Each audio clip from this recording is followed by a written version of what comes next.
Muchas gracias. Muchas gracias y bienvenidos a todos los asistentes a este primer webinar de MIREC, de Conexión MIREC, más bien.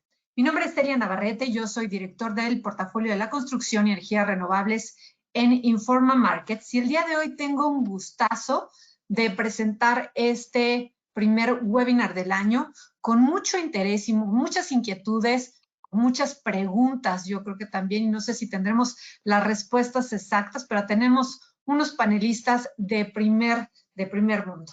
Me da muchísimo gusto tener en este espacio y en esta conversación a grandes expertos de esta industria y quiero empezar presentándolos a cada uno de ellos para que por supuesto ustedes conozcan con quién vamos a conversar el día de hoy. Y en primer punto tengo a Rosanetti Barrios. Rosanetti, voy a platicar un poquitito de quién es ella. Ella es analista independiente del sector de energía. Ha trabajado como funcionaria pública para el sector energético mexicano desde el año 2000 en labores como de muy alto perfil técnico. Fungió como directora general de generación y transmisión eléctrica y fue la primera titular de la Unidad de Políticas de Transformación Industrial en la Secretaría de Energía y formó parte del equipo responsable del diseño de la reforma energética en nuestro país.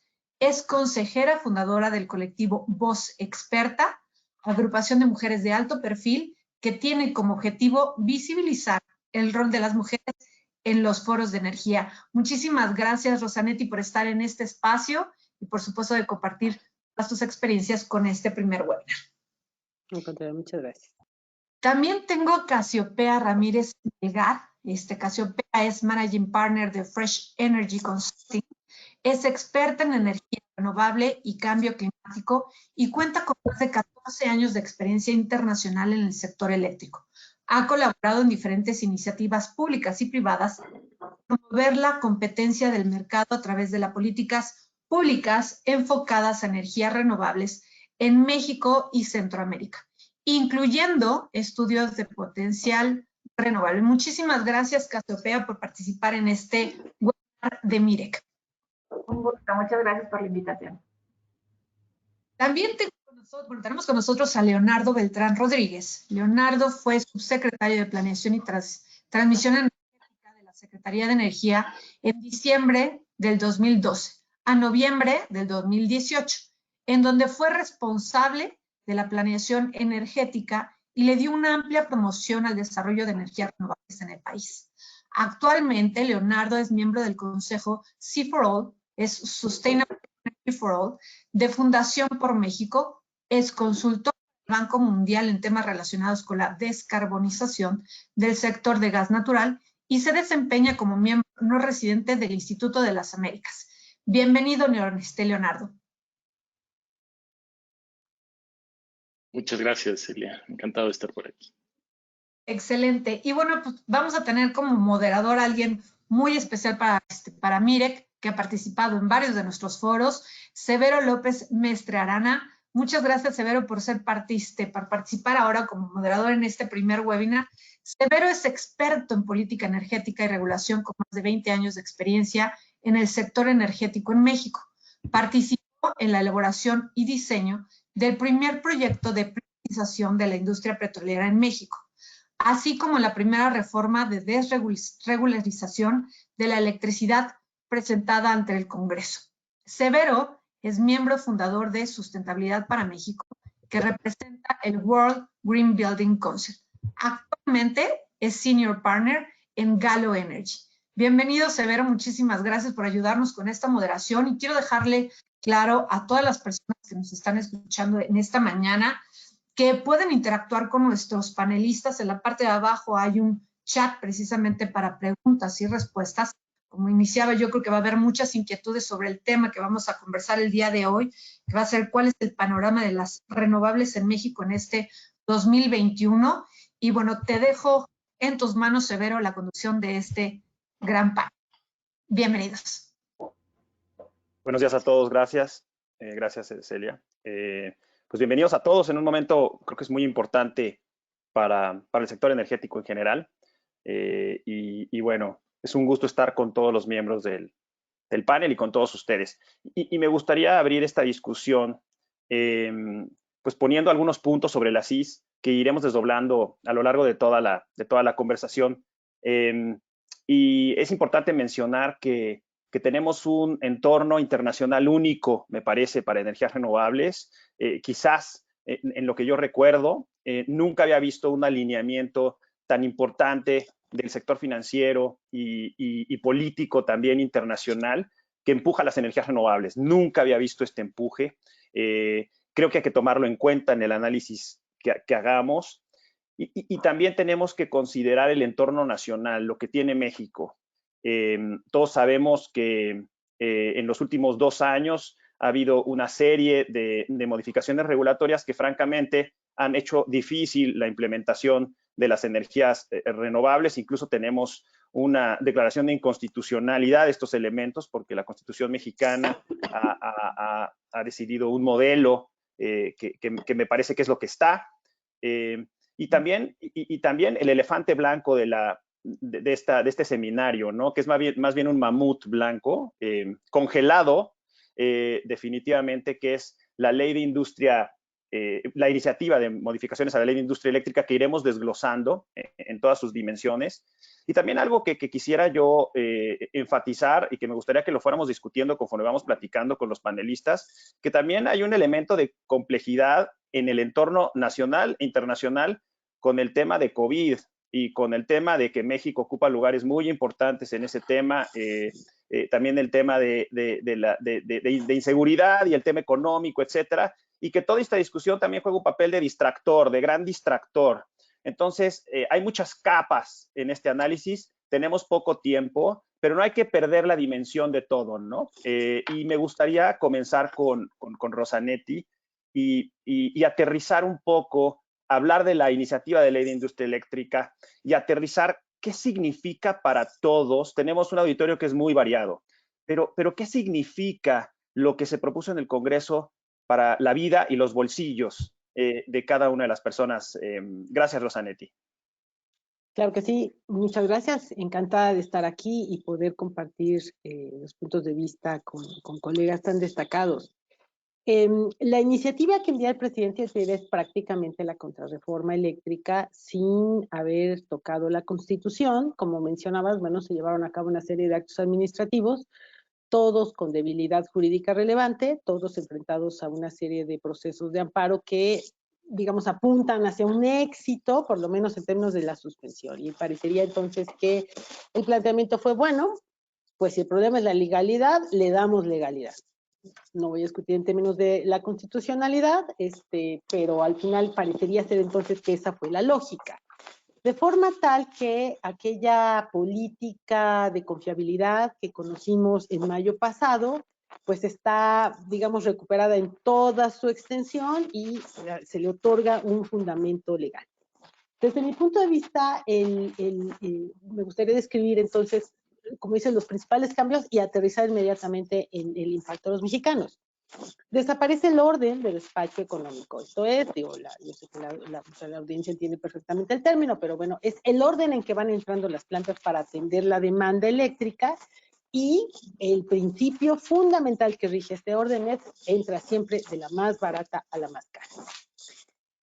Es una realidad entonces que si el 75% del costo de generación depende del costo del combustible y las energías renovables toman la energía de la naturaleza, 1, 2, las energías renovables tuvieron un boom más o menos de 2008 a 2018 y eso permitió un abaratamiento importante de sus costos gracias a las economías de escala.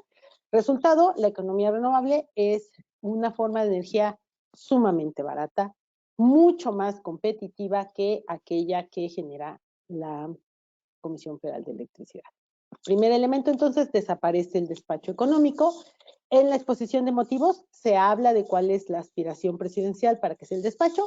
Dice que primero que vayan las hidroeléctricas, posteriormente todas las demás de la CFE, después entrarían las renovables privadas y al final todas las privadas que no sean renovables. De forma tal que se pierde completamente la certeza para todas esas plantas privadas que confiaban en que iban a entrar con determinado orden en función a su costo, pues ahora ya no existe.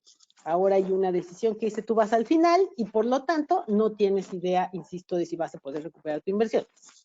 Bueno, dicho esto, ¿cómo está compuesta la generación de la CFE? Y aquí quiero ser muy enfática. La historia de las plantas de la CFE responde a una historia nacional no única, yo te diría prácticamente en todo el mundo esto se dio. Las plantas después de la expropiación de los 60, pues se fueron desarrollando con los recursos que tenía el Estado, que siempre son escasos. Para prueba, este PEP, que no aprobó un peso para generar, entonces es evidente que el dinero le falta al gobierno, a cualquier gobierno le falta el dinero para invertir en el sector eléctrico. Bueno, entonces se desarrollan conforme se puede, mucho también, sin duda, había las empresas del Estado, siempre están sujetas a decisiones políticas, no es la excepción México y no es la excepción este gobierno, ocurre con todos los gobiernos. Por lo tanto, esas plantas se fueron desarrollando, insisto, pues quizás un poco alejadas de los mayores avances tecnológicos. Vino una transformación muy importante a finales de los 80, principios de los 90, que es la presencia del gas natural, el desarrollo del ciclo combinado. Somos vecinos del gas natural. En ese entonces no era tan barato, pero la CFE sí se sube a esta ola, digamos, de generación de gas natural. ¿Cómo pudo hacerlo? ¿Tiene por ahí algunas plantas? Sí, pero esencialmente tuvo que aprovechar, hacer uso de la inversión privada. Y estos son las plantas de los productores independientes. Y por otro lado, hubo demanda que no pudo atender. No pudo, los recursos no dieron. Por lo tanto, llegaron las sociedades de autoabastecimiento. Hoy nos dicen entonces, yo quiero que operen primero las mías, porque ya me cansé de que me estén desplazando por energía más barata y limpia. Bueno, ¿cómo está entonces las plantas? Estas plantas que, insisto, se desarrollaron en un contexto determinado. Pues resulta que el 77% de todas las plantas que sirven a CFE suministro básico, es decir, a la empresa que nos trae la energía al 80% del mercado, el 77% de toda esa energía se genera con combustibles fósiles. Carbón, diésel, combustóleo y gas natural. 77%. ¿Tiene algo de hidroeléctricas? Cierto. Estas responden a otro tipo de criterios, pero bueno. Y todo lo demás, lo poquito que queda, digamos, es más bien, tiene que depender de lo que ya contrató, entre ellos la energía renovable. Bueno, ¿qué pasa entonces? ¿Qué es lo más, desde mi punto de vista, cuál va a ser el impacto inmediato para México en el supuesto en el que se apruebe esta reforma a la ley? Tendremos esas plantas que acabo de describir, esas 77% esas plantas que aportan el 77% de la energía contratada por CFE Suministro Básico a base de puros combustibles, operando por mucho más tiempo, por lo menos es la intención, respecto de lo que operan hoy.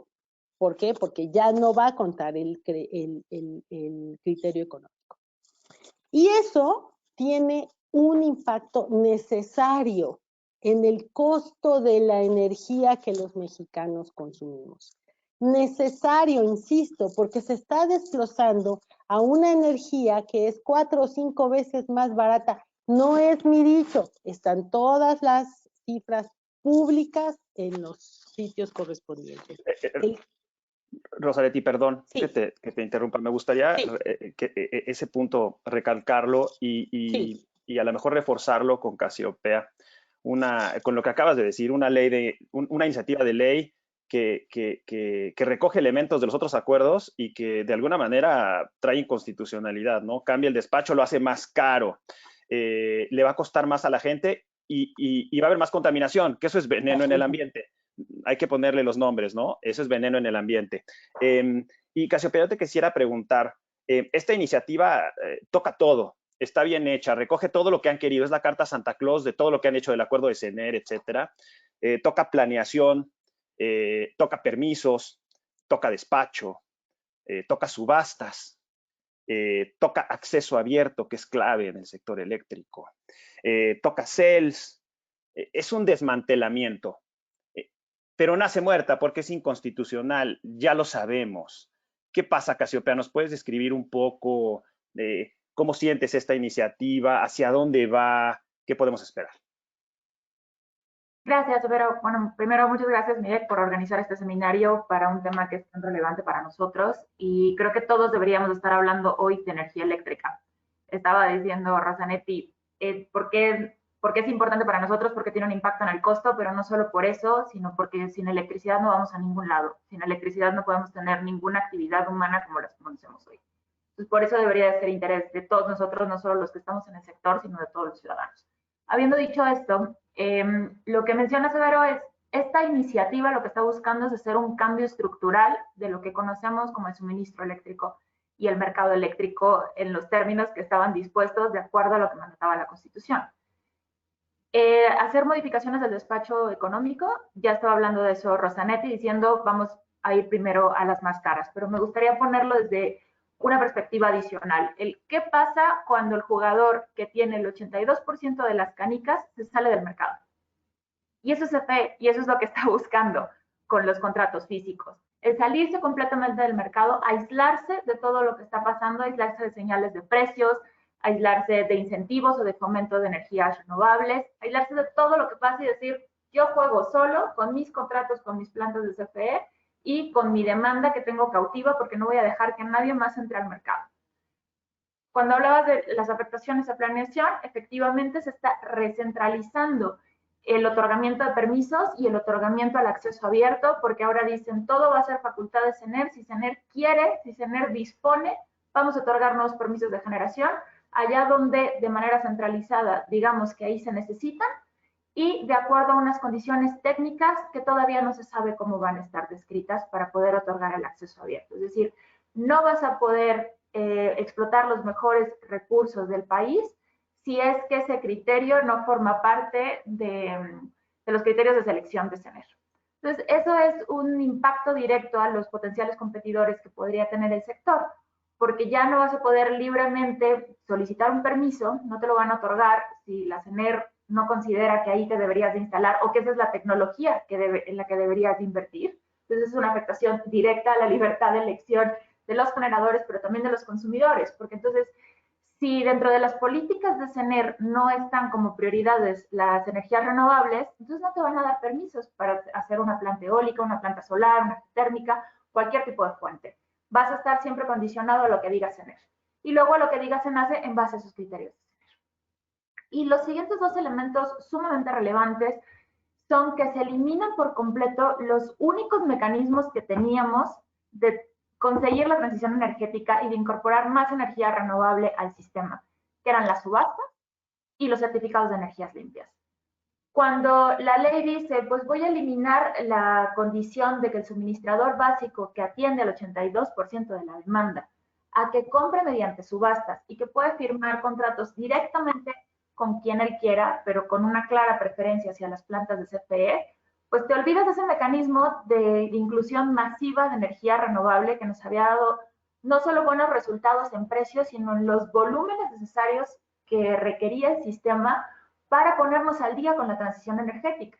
Porque habíamos ido bastante lento en comparación con otros países y de repente de 2015 a 2020 hicimos un brinco de escalones en donde de pasar básicamente 60 megas de solar, hoy tenemos casi 7 gigas de capacidad instalada de solar solo gracias a las subastas. Y lo mismo pasó en energía eólica. Entonces, al eliminar este mecanismo, pues perdemos ese tren de la transición energética. Y el otro mecanismo era el tema de los certificados, que si bien ya habían intentado modificar los lineamientos, también se retomó en la parte de la política de confiabilidad, hoy ese incentivo que buscaba dar la señal para que nuevas centrales de energía limpia se instalaran y fueran sustituyendo todas las plantas viejas y tuviéramos un camino claro de que iba a haber una demanda de ese tipo de energía en los siguientes años, hoy se elimina. Porque hoy dice, no, yo no quiero incentivar a las plantas nuevas, yo reconozco a todas las plantas que están ya instaladas y les doy certificados, les doy un producto más para que puedan vender. Es decir, tienes un ingreso adicional por no haber hecho nada. Entonces, eso desvirtúa completamente el mecanismo y desvirtúa el incentivo que pudiera tener cualquier inversionista, no solo un inversionista privado. Incluso CFE dice, ¿ya para qué invierto en energías limpias si ya tengo cumplidas mis metas sin haber movido un solo dedo? Quisiera hacerte una pregunta que es importante, Casiopea, y para darle un poco más hablaste hace unos minutos de las subastas.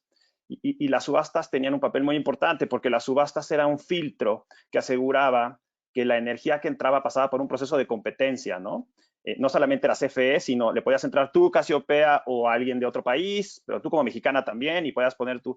Y asegurábamos que los cautivos, que hablas tú, que esos que no pueden participar en el mercado, o sea, todos los que nos están viendo en su casa, pues la luz que están pagando son cautivos, no pueden participar en el mercado. Entonces, la subasta les aseguraban que era un precio competitivo y lo hicieron muy bien. Y la otra son los nuevos proyectos de CFE. Esta reforma, ¿qué haría? Y me gustaría que explicaras al auditorio un poco ese tema. CFE puede participar ahora y poner sus plantas, claro, pero tiene que competir. La reforma la está poniendo en un lugar en donde ya no tiene que competir. Es no quiero competir y te quiero sacar del juego. Me gustaría un poco que comentaras esa parte junto con este tema que rozaste un poco también de la cantidad de generación que ya controla CFE, que es el 80 y tantos, tomando a los productores independientes y que incluso podríamos meternos a la política de confiabilidad, que también ha sido ya cuestionada ahorita. Ahorita ya es cuestionada la política de confiabilidad. ¿Nos puedes decir un poco más de eso? Porque es importante, en el auditorio hay gente muy metida en estos temas, hay gente no tanto, pero entender que CFE puede participar ahora, pero no lo quiere hacer con nadie más. Eso es muy importante. Exacto, las subastas estaban abiertas para todos los participantes. De hecho, CFE fue adjudicado con un proyecto de subasta en donde ofertó un precio que era 50% menor de los precios que había establecido entre contratos de CFE con una planta geotérmica, con CFE, el comprador, el suministrador básico. Entonces, ahí se ven los efectos de ponerlo a competir. Es decir, ya no te doy el contrato de facto porque eres el único, sino te pongo a que te esfuerces y me des el mejor precio disponible. Y ese resultado lo podemos ver, es información pública. Están tanto los fallos de las subastas como la información que publica la CREM mes con mes para ver qué costos le reconoce a CFE. Con esta modificación de eliminar la competencia y permitirle a CFE que tenga contratos de manera directa sin saber bajo qué condiciones se negocian, sin saber si es el precio mejor disponible en el mercado, si es la mejor tecnología y la más eficiente que atiende las necesidades de la demanda, ahora puede establecer esos contratos. Y esto es muy relevante porque para todas las nuevas plantas que CFE quiere invertir, ya no va a tener que pasar por esos procesos de competencia. Ahora va a firmar directamente sus contratos y puede transferir cualquier tipo de precio que se le ocurra. Y nosotros no vamos a tener control sobre eso. Entonces, si mañana nos quieren transferir $200 del megavatio hora y eso va a tener un impacto en nuestras tarifas, hoy no hay un mecanismo que prevenga que eso suceda. Entonces, esa es una de las condiciones más críticas que está buscando hacer esta reforma cuando dice, ya no voy a pasar por ningún proceso competitivo, CFE firma directamente tus contratos con quien tú quieras en la completa opacidad. Okay. Parece que energía más cara, Rosanetti, energía sucia, se rompen los mecanismos que protegían a los usuarios que finalmente, y es una gran ironía, los accionistas de Comisión Federal de Electricidad somos todos los que estamos en el seminario, todos los que nos están escuchando y todo, y resulta que ya pasamos a segundo plano. Ya no importa si tú quieres energía limpia, ya no importa si te mereces energía barata, tú pasas a segundo plano, lo que estamos guardando es un tótem. Es muy interesante. Quisiera pasar al plano internacional, Leonardo, porque esto impacta y no estamos solos. Y además es interesantísimo porque a veces hay la ceguera local, pero los países, bueno, Dinamarca, por poner a Dinamarca, porque lo han mencionado en otros aspectos, pero toda Europa y los números de participación de energía renovable andan en los 40, 50 y 60%. Tú ves un día en el despacho en Alemania y puedes tener 50, 60% de renovables, etcétera. Y ahí van, Leonardo. Entonces, parece ser que el mundo va hacia otra dirección y nos están viendo, Leonardo. ¿Qué pasa con México? qué pasa con las inversiones, cómo lo están viendo, qué pasa con la red, Leonardo, qué pasa en estos momentos. Podemos siquiera imaginar que a lo mejor el nuevo camino para México será no renovables, o es iluso pensarlo y solamente estamos perdiendo 10, 15 minutos y nos va a costar trabajo recuperarlo. Gracias, Severo. Pues mire, la verdad es que es un entorno completamente diferente. Por ejemplo, en Estados Unidos vimos un impasse en estos temas desde el punto de vista de política pública, pero no desde el punto de vista de la inversión. Por ejemplo, hoy estamos observando que California o que Texas o que Nuevo México, o en fin, muchos estados de la Unión Americana están desarrollando proyectos de generación limpia y las diferentes empresas de generación eléctrica están moviéndose a incorporar mucho más recursos y tecnología limpia. Incluso están empezando a incursionar en otras fronteras, por ejemplo, eólico costa afuera. Hoy es una realidad también en Estados Unidos o en China o en Europa. Y, digamos, el tema no es de política pública, sino el tema es de mercado. Hoy, las energías limpias es lo más competitivo que hay en el planeta. Entonces, no es un tema de si vamos a ser responsables con el medio ambiente, dejando eso a un lado, por supuesto, no es que no lo seamos, pero si lo que nos importa es nuestra decisión de inversión, los recursos que nosotros dedicamos a una tecnología, hoy la tecnología que hace más sentido en términos de rentabilidad, en términos de viabilidad, en términos de responsabilidad con el medio ambiente y en términos de empleos, son las energías o las tecnologías limpias. Entonces, en ese sentido, lo que estamos observando es ahora una alineación, por supuesto, de la política pública para reconocer estos elementos de mercado. Y estos elementos de mercado son lo que está apuntalando el que la política pública esté siguiendo el desarrollo del mercado. Hoy, por ejemplo, podemos observar que el costo de un panel solar es una décima parte de lo que costaba hace 10 años. Entonces, digamos, podemos seguir conversando sobre los méritos de cada uno de estas tecnologías, de estos aparatos, pero al final del día lo que tenemos que pensar, regresando a la política pública, es cómo quiere desarrollarse México. Y cómo queremos desarrollarnos, ya lo decidimos. Y eso ya está reflejado en nuestra Constitución.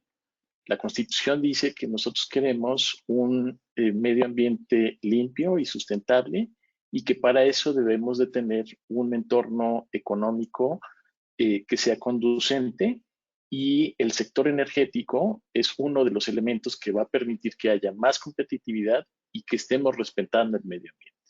Entonces, esta conversación creo que ya es de una página anterior. Y ahora, pues simplemente la política pública lo que tiene que hacer es ajustarse a esa realidad que ya México decidió, sea el México joven, el México no tan joven y el México de los adultos mayores. O sea, no estamos hablando de un entorno donde México no sabe a dónde quiere ir. Nosotros sí sabemos dónde queremos ir. El chiste es que la política pública se ajuste a lo que todo México quiere. Leonardo, el tema lo conoces bien además, y déjame ahondar un poco en algo que mencionaste, ¿no? Te saliste incluso del discurso de la energía limpia. Dijiste, oye, vamos a dejarlo de lado, y dijiste, vamos a ser pragmáticos y fríos, vamos a hablar de costos. Y me gustaría que ahondaras en eso. Hace más de 30 años, México se da cuenta que no puede financiar toda la expansión de la infraestructura eléctrica, Leonardo, con gasto público, por las necesidades que tiene nuestro país. Y también nos dimos cuenta que el endeudamiento tampoco era un camino, porque le agregabas varios puntos al déficit. Y nos dimos cuenta desde 1990 y tantos, y por eso los contratos que mencionaba Rosanetti de autoabasto y demás, y el sistema eléctrico ha ido evolucionando, no es ahora, ha ido evolucionando en los últimos 100 años, y no va a dejar de evolucionar, Leonardo. Entonces teníamos ahí un tema de gasto público, también tenemos ahora un tema que traes tú a la mesa son las más costeables. Y le agrego una fichita, Leonardo. También hay un tema de planeación. Parece que hay que seguir evolucionando en el tema de planeación para redondear todo lo que nos estás platicando. Nos estás platicando de costos. No has agregado el tema presupuestal, pero lo podríamos meter ahí. Y parece que tenemos que seguir evolucionando para encontrar la cuadratura de esto. Y me parece que no estamos ni siquiera buscando la cuadratura, no estamos yendo por la más fácil, echarnos para atrás. ¿Qué piensas, Leonardo? ¿Qué podrías decir de este punto? Pues mira, yo creo que no es ni siquiera la más fácil, yo creo que es la más complicada. Y la más complicada porque representa costos en todo sentido, financieros, ambientales, sociales y finalmente de viabilidad del entorno mexicano. Entonces, al final del día, lo único que queremos conversar en estos momentos, pues es simplemente que tomemos la decisión que es más racional para México, pero además la decisión que hace que México siga siendo competitivo. Y quizás un poco observando qué ha pasado en México, no es que seamos nuevos en el tema de la energía limpia. Si tú volteas a ver, hace unos cuantos años, México estaba fijando el precio a nivel internacional. Entonces, digamos, no es como que sea ajeno a nosotros que lo estemos viendo desde la ventana, lo que están comiendo los comensales en el restaurante, sino nosotros fijábamos el menú. Entonces, me parece que no debiéramos de cambiar ese entorno y ahora simplemente ajustarnos a esta nueva realidad. Y nueva realidad, ¿por qué? Porque los comensales, General Motors, Volvo, Mercedes-Benz, Daimler Chrysler, Alfa Romeo, etcétera, todas las empresas armadoras de coches ya fijaron un objetivo para dejar de producir vehículos de combustión interna. ¿Y esto qué significa? Pues que ya no vamos a necesitar esos combustibles para el transporte. Y casualmente el 40% en México, alrededor del 45% de los recursos energéticos y de las emisiones de gases de efecto invernadero van hacia el sector transporte. Entonces, digamos, pensar en ajustarnos a un futuro eléctrico es lo que hace sentido en términos de planeación. ¿Y cómo robustecemos a la Comisión Federal de Electricidad? No es cerrándonos, sino abriéndonos. Y precisamente la oportunidad que tenemos ahorita, que cambió la política pública para ajustarse a ese nuevo mercado más electrificado, por ejemplo, en Estados Unidos o en Europa o en Asia, pues es justo ir de la mano, caminando por ese sendero donde el futuro y el presente ya actualmente es más electrificado y más limpio.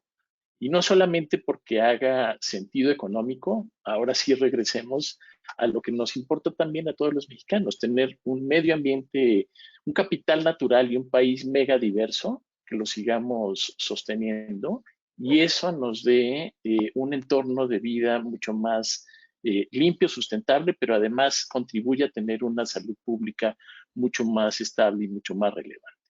Leonardo, me gustaría conectar y a lo mejor nos puede, les pediría a lo mejor a los tres una respuesta breve, porque voy a conectar con otro tema. Los escucho y viene costos, salud. La verdad, o sea, hacia dónde apunta esta dinámica que está teniendo el gobierno federal hacia energía. Y me gustaría agregar una pieza más. Efectivamente, vamos hacia electrificación vehicular y también las empresas empiezan a tener cuotas de consumo de energía eléctrica de renovables, ¿no? No solamente viene una transformación muy profunda en la industria automotriz, que es una gran emisora y una gran consumidora de hidrocarburos, sino también vienen cuotas de las empresas que están generando empleos en otras ramas y que van a requerir energía renovable que no vamos a tener. Y me gustaría que hicieras un comentario, Leonardo, a lo mejor Casiopea y también Rosanetti, nuestros socios comerciales, el mundo, los acuerdos, México, Canadá, Estados Unidos, el acuerdo con Europa, Transpacífico, todo apunta hacia otro lado y los tratados son ley suprema, son parte de la Constitución. ¿Cómo nos están viendo, Leonardo? ¿Hacia dónde nos estamos dirigiendo? ¿Qué se está poniendo sobre la mesa? ¿Cuáles son los escenarios hacia adelante? Mira, yo te diría, el primer punto es, sin duda, los tratados internacionales en México tienen el mismo nivel que la Constitución. Entonces, eso no tiene ninguna duda, ni en México, ni a nivel internacional. El siguiente punto sería de qué manera esto se ve reflejado en el entorno de negocios. Y en el entorno de negocios lo que hoy estamos viendo es que las cortes y en general el poder judicial está haciendo valer el imperio de la ley en nuestro país. Entonces, por ejemplo, hemos estado observando que la Corte ha declarado, por ejemplo, la política de confiabilidad de la Secretaría de Energía como un elemento inconstitucional. Esto, evidentemente, pues es algo que no es consistente con nuestro marco jurídico y lo que hace la Corte es precisamente asegurarse que todo el entramado o que toda la arquitectura institucional, junto con todos los elementos, se ajusten a este marco jurídico que como mexicanos y como país ya nos dimos. Entonces, quizás en ese punto no debiera de haber ninguna duda, ¿no?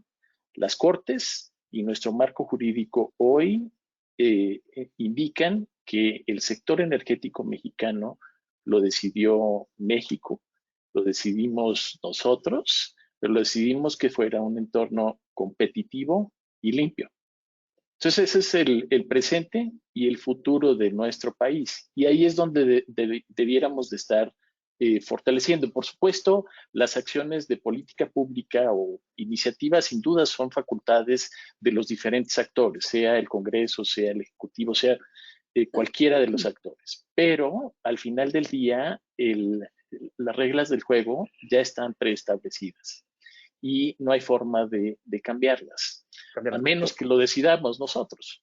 Entonces, en ese sentido, creo que no hay vuelta de hoja, aunque hayan diferentes actores que quieran generar un poco de ruido, y este ruido, por supuesto, pues, tiene un efecto en términos de las decisiones, porque precisamente los inversionistas pues, se mueven a partir de tanto el marco jurídico como el marco constitucional. Entonces, si no tiene certeza de las reglas que hacen operativo ese marco jurídico, ahí es donde no queda tan claro dónde van a ser o cómo se van a desarrollar el entorno de inversión en nuestra inversión. Rosanetti, me gustaría seguir sobre este tema, me gustaría escucharte.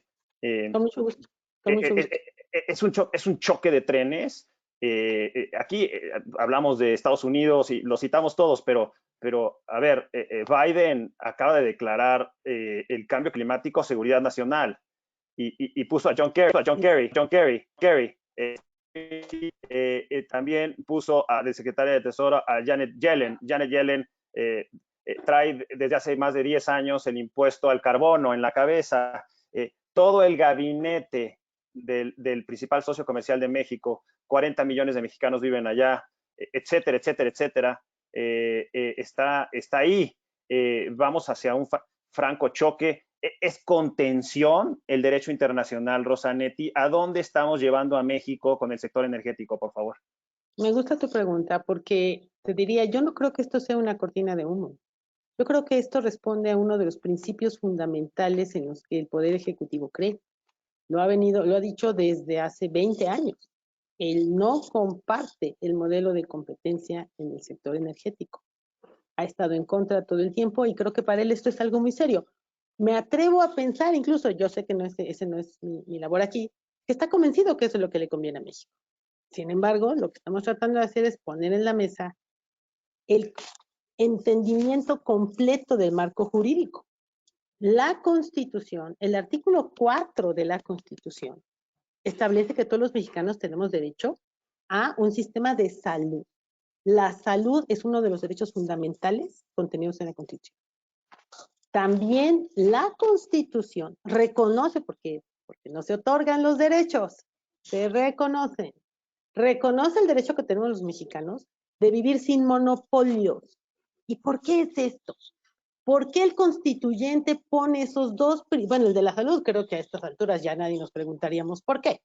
Pero ¿por qué la competencia está considerada un derecho fundamental de los mexicanos? Porque es en competencia como puede mejorar nuestro poder adquisitivo. Solo así, porque los monopolios, lo dice la Constitución, le hacen daño al país. Trátese del que se trate, estatal o privado, los monopolios hacen daño.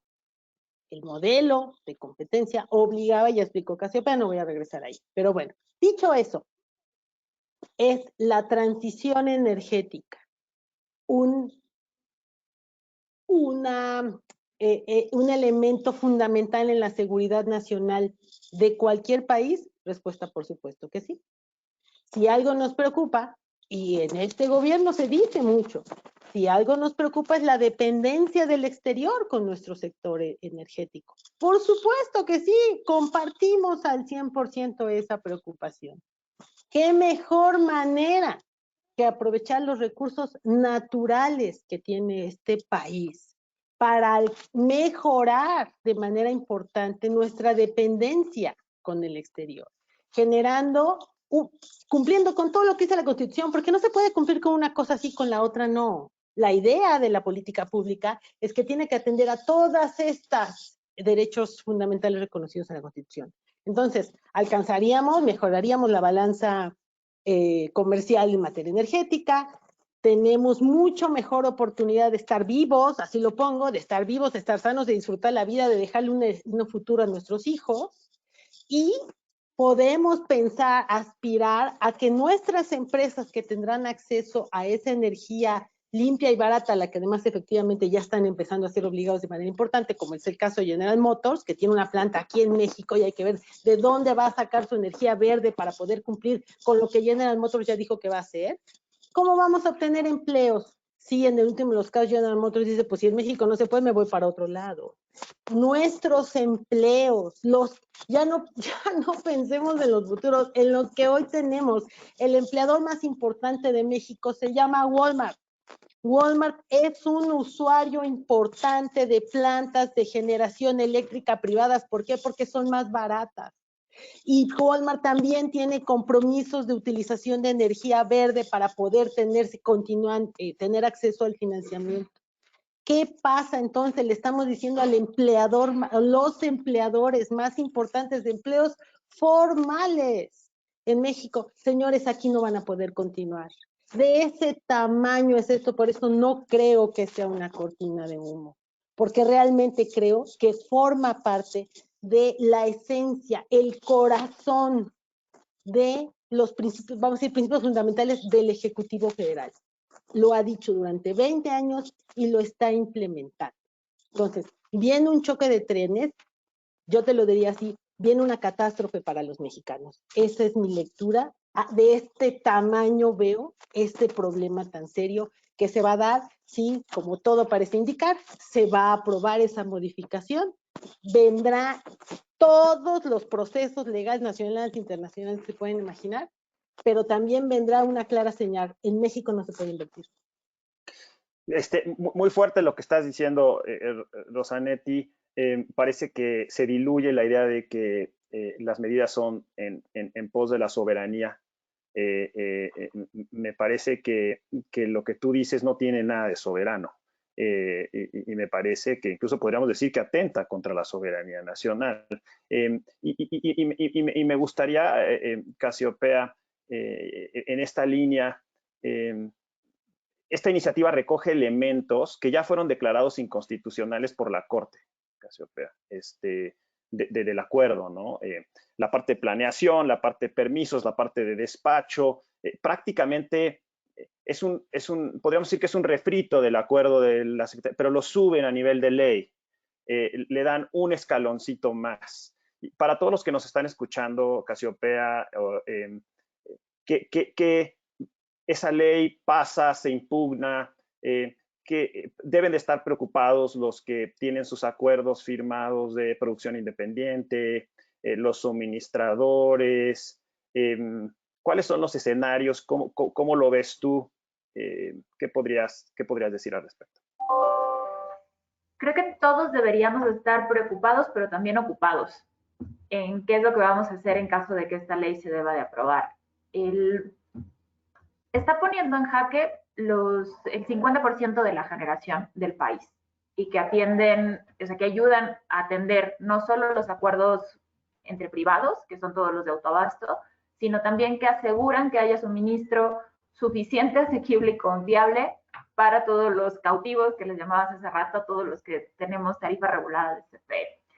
Porque al hacer una amenaza básicamente a través de esta modificación de ley de una potencial renegociación de los contratos de productores independientes de energía que contribuyen con alrededor del 35% de la generación total del país, estás comprometiendo la continuidad de ese suministro y las condiciones sobre las cuales te venden esa energía, que sin esa energía no vamos a ningún lado. El CFE hoy no tiene la capacidad para de un día para otro sustituir ese 35%. Necesitaría invertir en nuevas plantas y tampoco tiene la capacidad para comprar, para adquirir esas plantas y que dejan de ser operadas por privados que están garantizadas a través de contratos de largo plazo.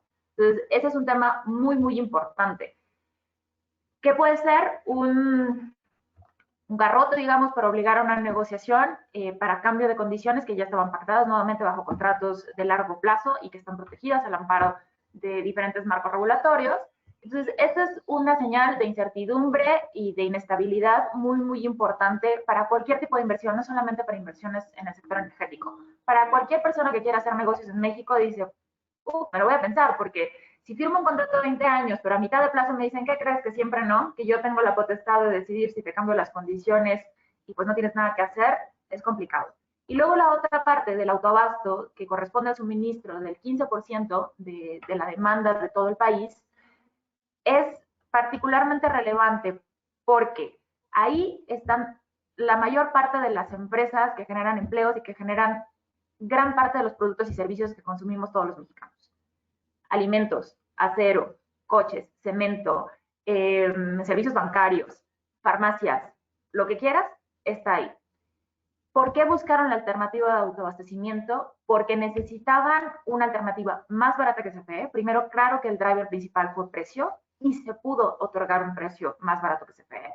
Y el segundo es porque necesitaban comprobar que tenían o bien reducción de emisiones en su consumo energético o bien energía renovable directamente de la fuente. Y en ese momento CFE no estaba en la capacidad de decir, mira, yo tengo tanto porcentaje de generación de energía renovable, entonces esto es lo que te puedo ofrecer si solamente te quedas conmigo. Y desafortunadamente hoy tampoco está en esa capacidad. Hoy solamente el 10% de la generación del país es renovable.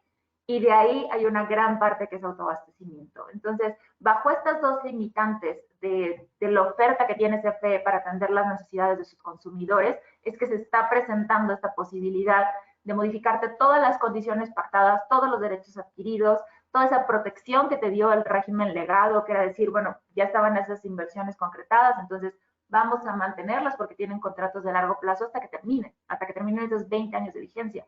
Y te están diciendo, no, ya lo pensé mejor, vamos a cambiarlas. Y mira que yo diría, ningún marco regulatorio puede ser estático en el tiempo, ¿no? Siempre tiene que irse acondicionando a los nuevos requerimientos de mercado, a lo que necesita la demanda, a la evolución tecnológica.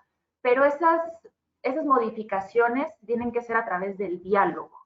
No puede haber regulación sin tomar en cuenta sus regulados. No puede haber una ley que diga, porque yo así lo digo y no me importa todos los impactos secundarios para toda la gente que viene impactada por el sector energético.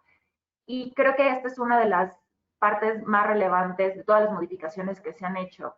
No ha habido un diálogo, no ha habido una evaluación bilateral, digamos, de los impactos, no ha habido un análisis concreto con datos de qué es lo que pasaría si se llegaran a implementar esas modificaciones y cuál es el alcance en términos no solo de tiempo, de costos, ya hablamos de salud, ya hablamos de desarrollo, y lo que nos estamos jugando aquí no solamente es el potencial costo o incremento de costos de nuestro suministro eléctrico, sino también es tener energía suficiente en los siguientes años, porque si le dejamos este trabajo solamente a una empresa que a través de los años nos ha demostrado que no ha tenido suficientes recursos para asegurar el suministro de todos los mexicanos, estamos comprometiendo el futuro del país. Y creo que esa es la parte más delicada que deberíamos estar atendiendo. Por eso es que tenemos una participación privada en diferentes figuras que ha ayudado a garantizar el suministro eléctrico. Y eso es lo que deberíamos de poner como en el centro de la discusión. ¿Realmente vamos a cumplir con los objetivos que se está planteando el presidente a través de estas modificaciones? Mi opinión en particular es que no lo vamos a hacer por todo lo que hemos expuesto los tres ponentes que estamos aquí, y lo podemos seguir discutiendo, pero esa es realmente la discusión que deberíamos de tener. ¿Sí se van a cumplir esos objetivos y cuánto nos va a costar hacerlo de esta manera? Claro, y me gustaría tocar un punto ahí, Casiopea, y pues, evidentemente están ahí los compromisos, ¿no? El 35% de renovables para 2024 ya prácticamente es un sueño.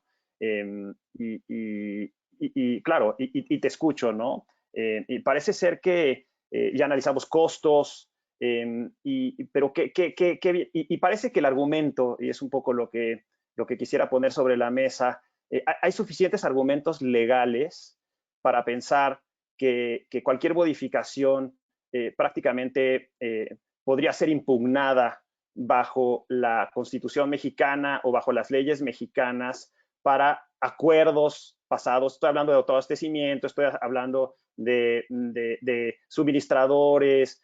Hay todos los argumentos para impugnar con el régimen jurídico actual, ¿no?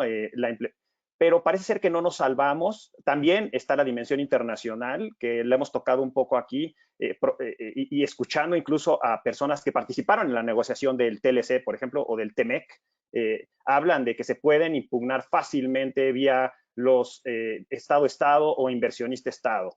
Entonces, la iniciativa va viciada de origen, tiene elementos de inconstitucionalidad, pero con lo que dices, Casiopea, el ruido no nos los vamos a quitar de encima.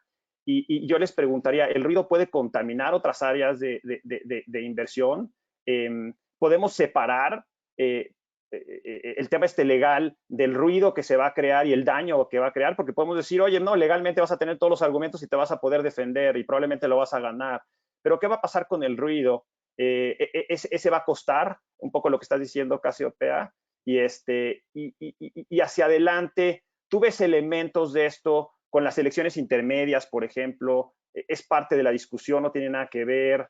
¿Qué opinas y qué opina el grupo de este punto? Creo que debería de ser una parte central de la discusión, porque estamos comprometiendo el futuro del desarrollo del país. O sea, si regresamos, como decía, a ponerle toda la responsabilidad a una empresa que desafortunadamente hoy no tiene garantizados los recursos para atender nuestra demanda, yo diría que no es la elección correcta. Y claro que les compete a todos los órganos de gobierno, a todos los ciudadanos, a todos los stakeholders que puedan intervenir en la toma de decisiones. Porque nos estamos jugando algo mucho más grande que solamente si le compramos energía a CFE o no. Es si va a haber energía suficiente, si vamos a poder pagarla, si nuestra tarifa no sube, pero los subsidios suben, si vamos a tener suficiente presupuesto para salud, para educación, para seguridad, que son temas críticos y que venimos arrastrando desde hace mucho tiempo y que necesitamos resolver como país. Y eso también, alineado, digamos, va a condicionar a cómo se va a ver México como un país para inversiones, no solo a través del sector energía, sino para poner cualquier tipo de industria, cualquier tipo de negocio, cualquier tipo de servicio, porque además de la incertidumbre legal, jurídica que está presentando este cambio de condiciones a la mitad del partido, lo que está también asociado a eso es, pues no te voy a poder dar los servicios que necesitas para ofrecer tus productos y servicios. Entonces, no vamos a estar bien evaluados en ninguna de las condiciones y eso nuevamente repercute en economía, en indicadores de empleo, en condiciones de oferta de servicios. Es un círculo vicioso en lugar de virtuoso y eso es lo que deberíamos de estar discutiendo. Y quisiera un poco, porque ya estamos ahí en el tiempo, pero quisiera un poco irme hacia adelante y es una pregunta abierta. Parece ser que vamos hacia un camino de Franco a guerra, si se llega a pasar esta legislación de Franco guerra de litigios y demás, en donde ya la Corte sentó precedente hacia dónde iría, ¿no? Pero nadie nos va a ahorrar la serie de litigios que se van a generar, aunque sepamos cuál es, probablemente la resolución sea no favorable para la iniciativa. Pero ¿qué viene hacia adelante? Me gustaría preguntarles qué pasa con el tema de lo que va a necesitar México, que ya lo hemos tocado. ¿Qué pasa con el tema, por ejemplo, de generación distribuida? El PRODECEN habla bastante de generación distribuida. Parece ser que es un tema que ha sido bien visto por esta administración. Y me gustaría que tocaran ese punto, ¿no? Que sí es bien visto por esta administración y qué viene hacia adelante desde su perspectiva para México, en consonancia con todo lo que viene para el mundo, porque vamos a ver un apretón muy fuerte a nivel internacional en los siguientes meses y años hacia energías renovables. Entonces vamos a ser una especie de alien energético o no. Me gustaría que hicieran, y algún punto que ustedes quisieran tocar, pero que comentaran esta parte última. Me parece que te tocaría, Leonardo, comenzar con este punto.